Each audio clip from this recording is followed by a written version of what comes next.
Your broken body is my healing. Your sinless blood is my redemption. Your chosen suffering brings perfect life to me. Lord, your sacrifices make me whole. Yes, Jesus. Through the cross I am forever yours. This is a holy moment with you. I open my heart to all you want to do. I still my soul to remember the cross, where you took all my shame and restored all I lost. Where you took all my shame and restored all I lost. Where you took all my shame and restored all I lost. Going to talk about the power of the Holy Communion, so that we will have a better understanding. Ato ni siyang gabuhaton Sunday after Sunday. Wala pa nakapangutana ana. And sa amo sa una, sa asa ko nagdako ang church sa una, we do it every first Sunday of the month. No? Every first Sunday of the month. But the time nga nasabtan nako og ayo ang Holy Communion or gitawag nga the Lord's Supper, mas nasabtan nako nga kinahanglan siya i-remind ang tao Sunday after Sunday. Oh, that's the reason nga sa Church Alive, we are we partake of the Holy Communion Sunday after Sunday. No? And we will understand better nga naman. Ngano ato man ni siyang gabuhaton. Okay?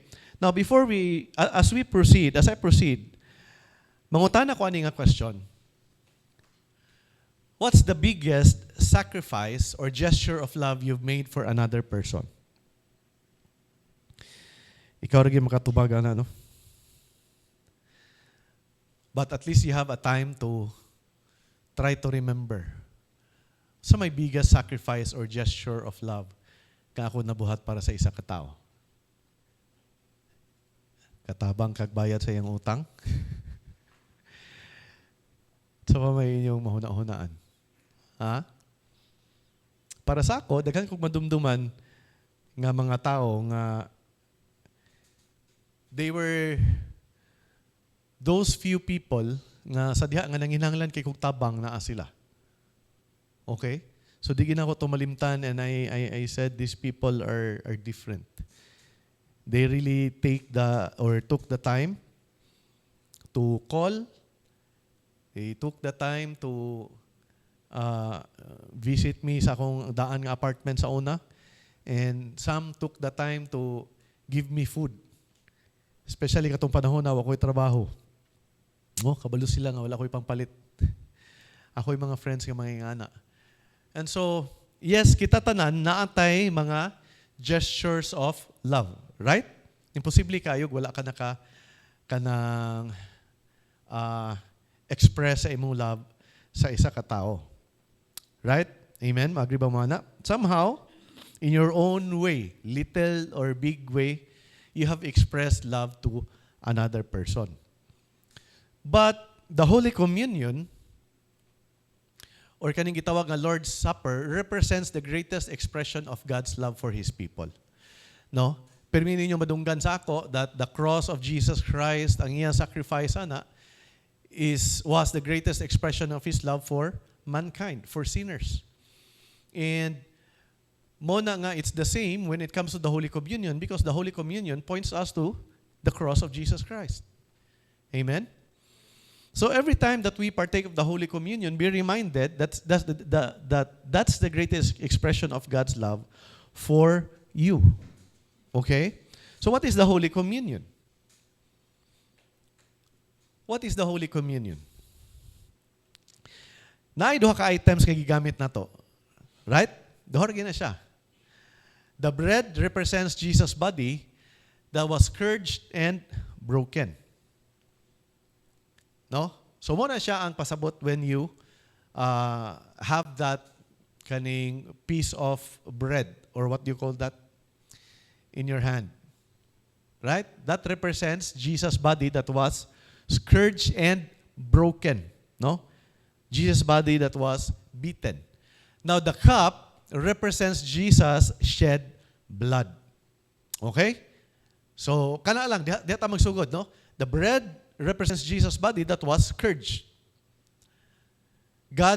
Jesus' broken body. And the cup represents Jesus' shed blood. So, that's why the Holy Communion represents the ultimate sacrifice of Jesus Christ. Iyang gi-lay down ang iyang kinabuhi, pinaagi ana, nga gi-represent ana, to redeem, heal, and forgive sinners, kita. Diba, nag-ingon sa Romans, I think it's Romans 5, that while we were still yet sinners, Christ died for us. That's amazing love. And I think earlier, nag-ingon din ha, that while we were powerless, Christ died for the ungodly. So makita na to, ang gugma sa Ginoo, wala siya napugnan tungod kay makasasala ta, tungod kay ungodly ta. But Christ showed His love towards us sinners by dying on the cross for all of us. Now, always understand that, napay question. Why do believers partake of the Holy Communion? Kita, why do you partake of the Holy Communion? Why do we partake of the Holy Communion Sunday after Sunday? Okay, so nindot kayo ni siya itong topic karon kay para mas masabtan yun nato, nganong gabuhat man ta na Sunday after Sunday. So why do believers partake of the Holy Communion? Understand that Jesus' body was broken for our wholeness. Jesus' body was broken for our wholeness. So ato na siyang i-answer later on. Why do believers partake of the Holy Communion? Una sa tanan, understand, Jesus' body was broken for our wholeness. Okay? His body was broken for our wholeness. So this is what we need to understand. When Jesus walked on earth, He was never sick. Ha? Nakabasa ba mo sa Bible that Jesus was sick? Gilantan siya. Gikapoy siya, nagluya siya. Na siya'y bloating.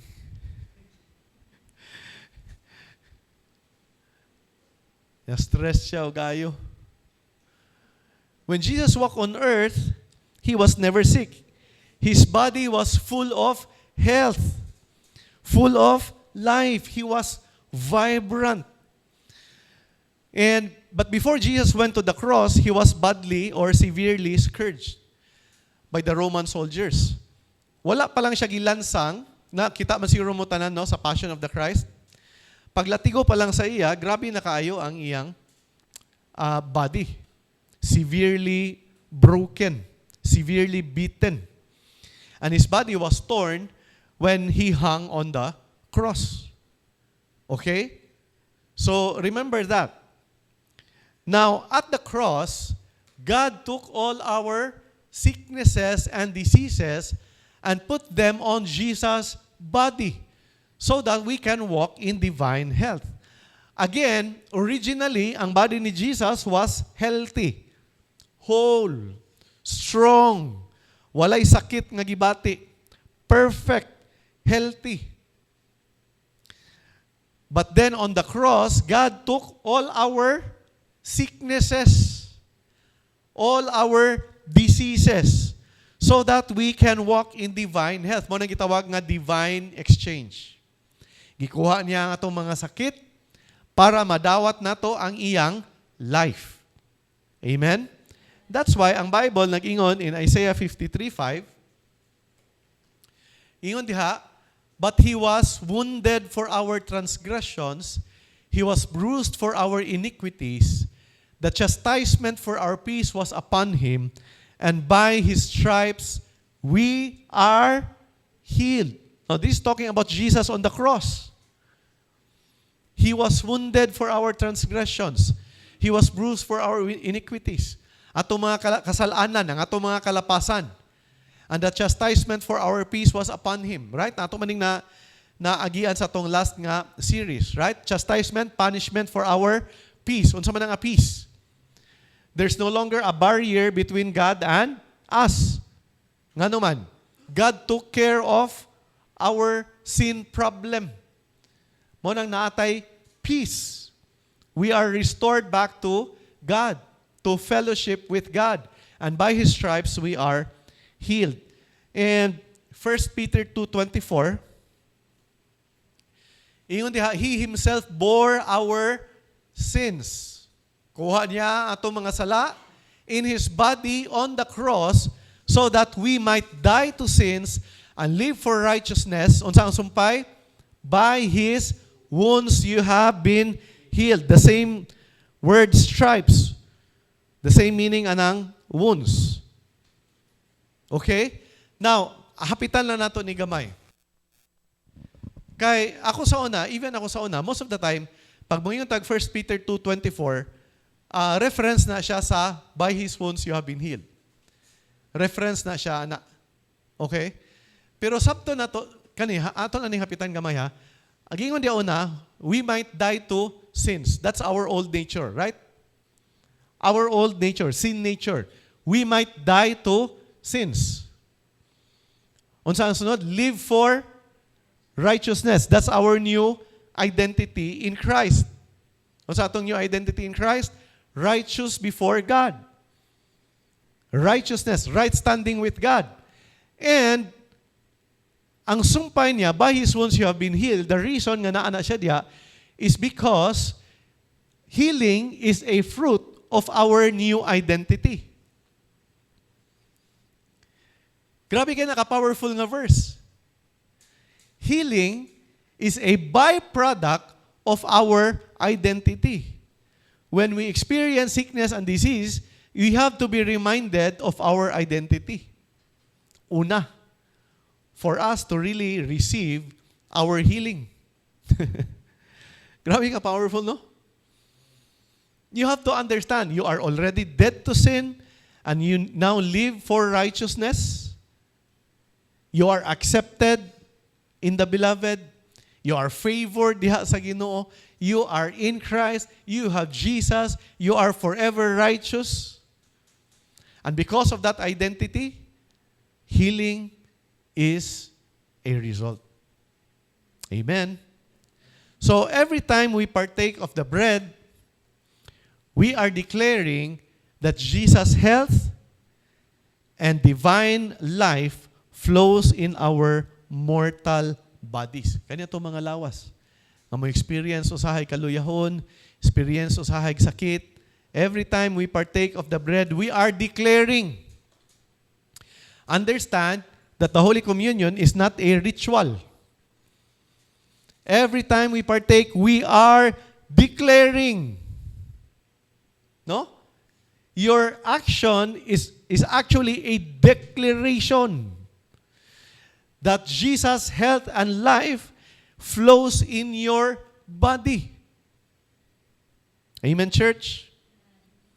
So the Holy Communion is God's ordained channel of healing and wholeness. Now, I'm not saying nga dili ta mo atog doktor, nya dili ta mo o kaning mga medicine. If wala ka gingnan sa Ginoo nga dili mag take og medicine. O gingnan ka sa Ginoo nga ayaw, then ayaw pag take og medicine. Right? Ana ra siya. Kay nayo akong kaila sa una, dili gid. Di ko mo anto. But anyway, dili na ta mo pabilin diha. Okay? Besides being born again in Christ, a healthy body and mind are the greatest blessing anyone can have. Besides being born again, having the life of Christ, the greatest blessing is a healthy body and mind. Sabi ka na, healthy imong mind, healthy imong body. Right? That's why powerful ka ining partaking of the Holy Communion. The Holy Communion is not just part of the service. The Holy Communion is not a part gina siya sa atong service ba? No. That's the message.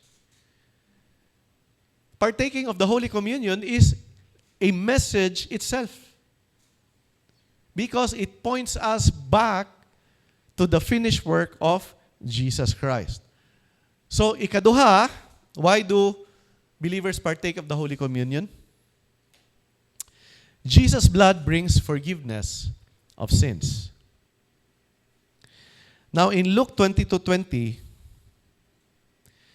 in the same way, after the supper, he took the cup, saying, "This cup is the new covenant in my blood, which is poured out for you." New covenant. Yun siya, this cup is the new covenant in my blood. Okay? Talking about blood that brings forgiveness of sins. Kaya ang Old Covenant, unsa man ang Old Covenant about? Blood of animals being sacrificed for your forgiveness. For their forgiveness. They need to offer animal sacrifices every now and then. And there napoy gitawag nga Day of Atonement every year. Ang priest would represent the people and offer an animal sacrifice. Pero na expiration date only for 1 year. That's why they have to offer it the next year. Kay if dili sila mo offer, then walay blessing sa Ginoo. Kay wala may blood nga mo cover sa entire nation sa ilang mga sala. Ingana ang even the blood of animals na siya kuan sa unang panahon, but you know what, the blood of Jesus Christ dili na nimo kinahanglan nga year after year nga mamatay siya. Amen. Ephesians 1:7, in Him we have redemption through His blood. Asa tong redemption? Through His blood. Unsay sunod? The forgiveness of sins. Asa makita? Asa diha makaplagan? Diha kang Christ. Ang atong forgiveness of sins. Dili siya sa atong performance. Dili sa atong paningkamot. Amen? It's in Christ, in accordance with the riches of God's grace. Amen, church? We have forgiveness of sins through His blood. Okay? So every time that you hold the cup, that's a reminder of your forgiveness. Through His blood. Not through your own good works. Ephesians 9:22, in fact, the law requires that nearly everything be cleansed with blood. Talking about the law, the 10 Commandments, o tanan ng mga balaod nila sa una, requires that nearly everything be cleansed with blood. Na ay cleansing. And without the shedding of blood, there is no forgiveness. That's why they have to offer animal sacrifices. Because without the shedding of blood, there's no forgiveness. But this is a shadow. Unsa man ang shadow? The old covenant practice sa animal sacrifice is just a shadow of things to come. Unsa man ang substance? The blood of Jesus Christ. Animal sacrifice points to the ultimate sacrifice of Jesus Christ on the cross. Amen? That's why Jesus shed His blood. For what? For the forgiveness of all our sins. Muna mo yung past, present, future sins. And still, many people makonfuse ana. Nganong napasaylo naman ang akong future sins? Nga wala pa man ako nabuhat. Now, understand, tanan na tong mga sala, future na siya sa diha nga namatay si Jesus. Sabtanin niyo na? When Jesus hung on the cross and shed His blood, that was more than 2,000 years ago. But until now, we are still availing of the power of His blood. Manang atong declaration, past, present, and future sins, forgiven. Manang ninyo si Jesus, it is finished. Walay kulang. Ahuma nagbayad tanan. Apasaylo na tanan. But how do we avail? Does that automatically save everyone? Dili. Ngano man? Because you have to believe in order for you to avail of that forgiveness. There's no other way to avail of that forgiveness. There's no other way for you to receive forgiveness and receive salvation, but only by believing in Christ Jesus. So, what's our requirement? John 3:16. For God so loved the world that He gave His only begotten Son, that whoever believes in Him. Unsa man ang believe? Iyang finished work. That His finished work is indeed finished. Wala na kay idugang. Kay walay kulang. Amen? Amen. That's why it's a complete work. So under the law, ang purification, ang remission of sins requires blood sacrifice. Nagtudlo na siya, nagpoint na siya sa necessity of Christ's atonement. That is why ang forgiveness was bought with the blood of Jesus. It's free, but it was never cheap. Free siya, pero dili siya barat. Why? It took the blood of Jesus Christ to save all of us. So, why do believers partake of the Holy Communion? Every time we partake of the cup, we are declaring that we are forgiven and have been made righteous. Every time you partake, again, that action or that act is a declaration that you are a forgiven person through the blood of Jesus Christ. You are declaring that you are now righteous all the way, all the time, even when you fail, even when you stumble, your righteousness remains. Why? Because it's not your doing that made you righteous, it's the finished work of Christ that made you righteous. That's the reason nga dili ka ma-unrighteous. Kay dili man na imong righteousness. Righteousness man na ni Jesus Christ nga iyang gihatag sa imo as a gift. And you freely received. That's why you were made righteous. Amen. And what happens when we are made righteous? We can come boldly before God. Wala na may babag. Diba? This is just a review sa atong previous nga message. We can boldly come before the throne of God's grace. Unsa pay benefit ana kaning righteousness nato?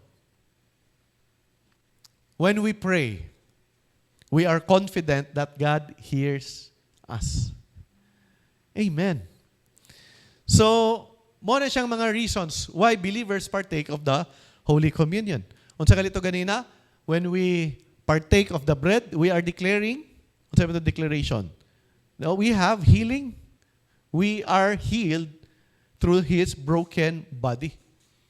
He was broken for our wholeness. So, we are to remember Jesus as we partake of the Holy Communion. Church, understand, every time that you partake of the Holy Communion, this is a remembrance, saying yun Jesus, in remembrance of me. Atong basahon ang 1 Corinthians 11:24-25. When He had given thanks, He broke it and said, "Take, eat, this is my body which is broken for you. Do this in remembrance of me." Okay? Verse 25, in the same manner, He also took the cup after supper, saying, "This cup is the new covenant in my blood. This do as often as you drink it in remembrance of me." Jesus Christ, tingnan siya, in remembrance of me. Why is that very important? Why is that very important? Nga ato na siyang inote. Because when we partake of the Holy Communion, it's not in remembrance of our sins. It's not in remembrance of our failures. It's not in remembrance of our mistakes. It's in remembrance of what Christ did for us. Muna ningon siya, in remembrance of me. When you partake, it's not about remembering how sinful you are. You should remember the forgiveness of sins that's available for you. Jesus wanted us conscious of how His body was broken for our wholeness. Mo na ang gusto ni Jesus Christ. Jesus wanted us conscious of how His body was broken for our wholeness and His blood shed for the forgiveness of sins. So when we proclaim, when we partake in this consciousness, unsa tong consciousness? In remembrance of Jesus. So when we partake of that consciousness, unsay may tabo? You proclaim the Lord's death till He comes. You proclaim the Lord's death till He comes. What does that mean? Every partaking acts as a proclamation to the enemy that Jesus has already conquered death and that victory is ours. Every partaking acts as a proclamation to the enemy that Jesus has already conquered the grave, that Jesus has already risen. Amen. It's a declaration to the enemy. You are declaring to the enemy, Christ has already won the battle. And because Christ rose from the dead, kita nga nituon niya, already are victorious in Christ. Every time that the enemy attacks us. That's why the Holy Communion, pwede nimo ni siya buhaton bisan sa imong balay. Wherever you are. Wherever you are reminded by the enemy, imong sakit to, grabe na ba? Sige na kagpa-check up. Daga na kay kagtambal. Partake of the Holy Communion to remind yourself of your healing and to remind the enemy nga pildi na siya. Amen. Di ba? Mutuo magalita sa doktor. Kumingon ng doktor nga 3 times a day na ha. Muna ang communion, wala na siya limit. Pwede na nimo siya buhaton. Nga kung partake ka nga medicine, partake as well of the Holy Communion. God has given us a greater way for us to be healed. Amen? That's partaking of the Holy Communion. Now, diri ko mo close ani, kaya importante po kay nga ato ni siya makita. 1 Corinthians 11:27-30. Iyon din ha, therefore whoever eats this bread or drinks this cup of the Lord in an unworthy manner, ako nang i-highlight, will be guilty of the body and blood of the Lord. But let a man examine himself. And so let him eat of the bread and drink of the cup, for he who eats and drinks in an unworthy manner eats and drinks judgment to himself, not discerning the Lord's body. For this reason, many are weak, sick among you, and many sleep, or many are dead. Now, sa una, appeal ko sa mga tao, usa sa mga tao nga biktima aning dili mao nga interpretation or pagtulunan about ani. Unworthy manner, ang ilang pasabotin ana nga, uy, ayaw biyag partake og nakay sala ha. Naara ba ka sa sala karon? Kadumdum ka to imong kuan ganina. Manner. But actually it's the unworthy manner, is not the unworthy person. So kaya about the manner, unsa man ang manner? Okay? Unahon sa nato na unworthy manner. Unworthy manner does not mean you are not good enough. It refers to partaking without recognizing that Jesus' body was broken for your health and His blood shed for your forgiveness. Mo ang unworthy manner. Kung mo partake daw ka without recognizing Jesus' body was broken for your healing and Jesus' blood was shed for your forgiveness, then you are partaking in an unworthy manner. Okay? It's not talking about your sins that makes you unworthy to partake. Kay mo man ang ako na natun-an sa una. Mo na nga ako sa una, conscious kay ko sa akong sala, na yung mga panahon nga mo, anak ko. Labay ang nag-serve ni Labay. Ano man. Kaya ang giingon ba ka ganina? Sa itong giingon ka ganina, itong balikan ha? Okay? Ayun yun nila sa verse 29. He who eats and drinks in an unworthy manner eats and drinks judgment. Napag-term nga gigamit, matunglo ka. Kung ni-partake ka nga naa kay sala, matunglo ka. Delikado na siya sa imo. Sumuha na ako, bright ko. Balibad ko eh. Okay, tunglo ta. Pero di na siya mao ang pasabot, ana. Okay? So, an unworthy manner is not recognizing that the bread was Jesus' body, broken for your healing, and the cup was Jesus' blood, shed for your forgiveness. Naigingon ka ganina, let a man examine himself. Na ang uban, ana, nagingon, tanawa daw, unsay imong mga sala. Di pa kayo pasaylo, mintras wala pa ang communion. Dali, di kayo pa kayo pasaylo sa tanan imong mga sala nga imong nadumduman. Daw big na kay sala nga wala nadumduman. Tunglo ka. Kay mo man na ang pagsabot sa uban. But what does that mean? Let a man examine himself. It means to recognize your need for His grace and to trust in His finished work, not your own righteousness. In fact, when you have Jesus and when you examine yourself, who do you see? I'm not gonna ask what do you see, but who do you see? When you try to examine, kinsa man ang naa sa imo, who do you see? Jesus. You have Jesus. If kung mauna siya ang pasabot, trying to examine yourself, you have Jesus. Amen? Now, naigingon kagina, not discerning the Lord's body. At sa may pasabot, ana. Not discerning the Lord's body means not acknowledging that by His stripes you are healed and your sins are forgiven. Motong gingon dia, many are weak, many are sick, and many are dead. Nga naman. Because they did not recognize that the bread that they are partaking was Jesus' blood broken for their healing. So we don't want to participate atong category weak or sick, and then they got weak, and now they are dead. Why? They are partaking but not recognizing the power.